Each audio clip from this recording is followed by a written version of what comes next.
Allah Allah ya Allah, Allah Allah ya Allah, Allah Allah ya Allah, Allah Allah ya Allah, Allah Allah ya Allah, Allah Allah ya Allah, Allah Allah ya Allah, sen bizden geç ya Allah.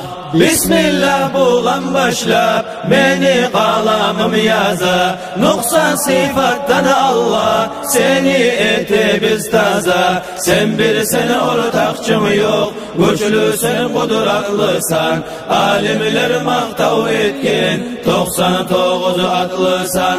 Hakim şeylik geltirse aklarımını birine, oltalaysız yes olur cehennemini törüne. Malayiklerine de gelti iman salabız, kalamın Kur'an'a da biz şeksiz inanabız. Peygamber hak gertidip yüreğini begete biz, kıyamet günü olacak dep şahlık ete biz. Kadarın iki türlü, yakşı da var yamanna, senden Allah şu kadar dey biz gelgen zamanna. Amantu billahini şolay gelgen gelişi, mümin kullardan bola şoğar inanan kişi. Şolağa da inanıp kirinip tazalanıp, etken günah işlerin göz aldına da alıp,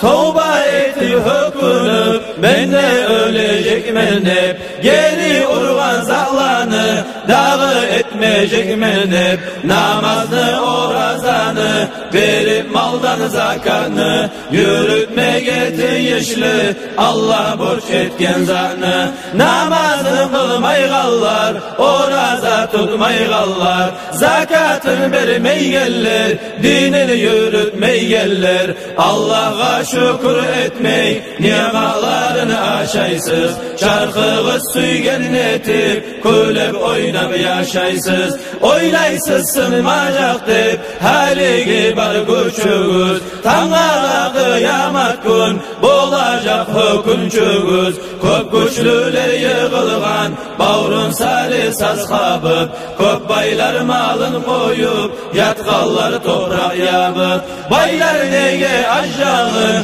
artka saldırmağallar, baylık bulan calların nege kaldırmağallar, nege olar kalmaz.